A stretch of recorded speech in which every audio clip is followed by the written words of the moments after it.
Assalamualaikum warahmatullahi wabarakatuh. Masih bersama saya dalam pokok bahasan tentang skill apa saja yang harus dimiliki ketika kita mengerjakan soal-soal structure pada kolom atau pada khususnya bagian written expression questions. Ya, problem atau masalah yang akan kita bahas kali ini dari skill 56 sampai skill 60 adalah yang merupakan skill terakhir, masalah terakhir ya.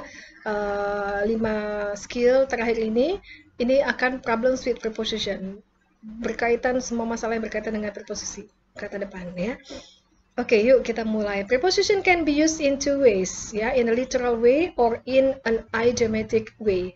In the literal use, the preposition means exactly what you expect, ya. Kayak misalkan, the boy ran up the hill. She went in the house. Itu ya seperti itu, literally used gitu. In the first example, the preposition up means that the boy went in the direction up rather than down. Yeah. And the second example, the preposition in means that she went into rather than out of the house. Jadi dia memilih di dalam daripada di luar. So in the idiomatic use, which is what appears most often on the TOEFL test, nah biasanya preposition itu ketika digunakan dan dia bermakna sebagai idiom. Nah, so the preposition appears in the idiomatic expression, that is, its meaning in the expression has nothing to do with the literal meaning. Jadi terkadang preposition itu sering banget digunakan pada kata idiom yang itu nggak ada kaitannya sama sekali dengan makna sebenarnya atau makna sesungguhnya gitu ya. Tidak ada literal meaningnya, tidak ada kaitannya dengan arti yang sebenarnya. Contohnya, I call up my friend, bukannya I call up my friend gitu ya. In the first example, the word up itu has nothing to do with the direction up gitu, nggak ada sama sekali hubungannya dengan up-nya ke atas gitu ya. To call up someone means to telepon someone gitu ya. And in the second example, he succeeded in passing the course. The word in has nothing to do with the meaning of into or outside atau inside, into or inside gitu ya. Nggak ada kaitannya inside dengan outside yang dalam he succeeded in passing the course, itu nggak ada. It is simply idiomatic. That word in is used after the word succeed. Itu adalah satu kesatuan aja, succeeded ya, in itu passing itu udah satu kesatuan gitu ya. So it is impossible to list all potential idiomatic expression with their preposition because there are so many expressions that could appear on the TOEFL test.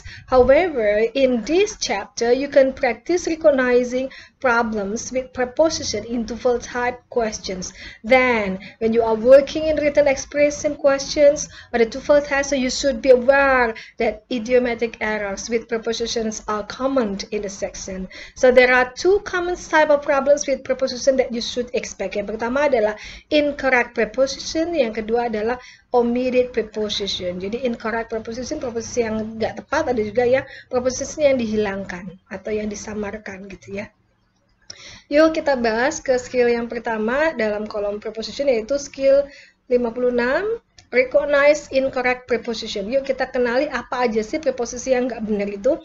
Sometimes an incorrect preposition is given in a sentence in written expression question or the TOEFL test. Nah, ini memang jebakan. Memang kan di written expression itu kan memang selalu kamu kan disuruh mencari yang salahnya. Makanya kan dibuatlah kalimat itu salah, dan biasanya itu preposition yang jadi sasarannya. Contohnya, the game was called on because of rain. The game was called on because of rain. I knew I could count in you to do a good job. Ya, the first example should say that the game was called off. Jadi bukan called on, tapi called off because of the rain. So the expression called off means cancelled. The game was called off because of the rain. Cancelled itu called, harusnya called off. Ya memang harus dihafal, kalau idiom itu memang harus dihafal. Called off itu artinya cancels. And this is the meaning that makes sense in the sentence. To call on someone is to visit someone. Ya kan?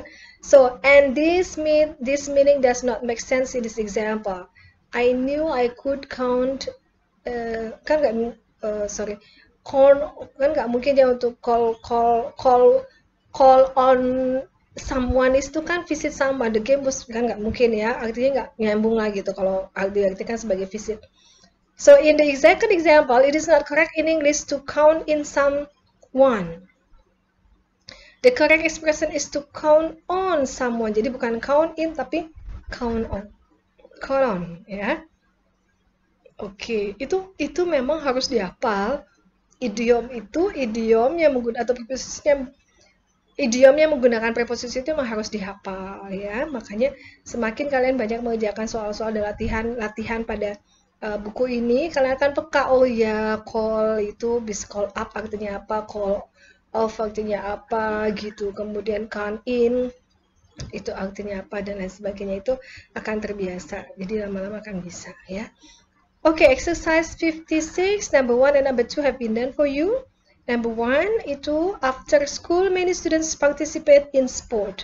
It's correct, ya. Number 2, I know I can rely in you to be here on time. Ini benar atau enggak? Rely itu harusnya pasangannya dengan on, bukan in, ya. Oke, don't rely on your lectures. Ibu kan suka bilang kayak gitu. Don't rely on your lectures. Don't rely on your partner. So you just rely on yourself, ya. Oke, number 1 and number 2 have been done for you. Ada 8 soal lagi. Kamu boleh pilih salah satunya dan buat logical reasoningnya. Kemudian kamu upload di Google Classroom di Classbook yang sesudah Ibu buat, ya. Skill 56. Sampai bertemu di video selanjutnya.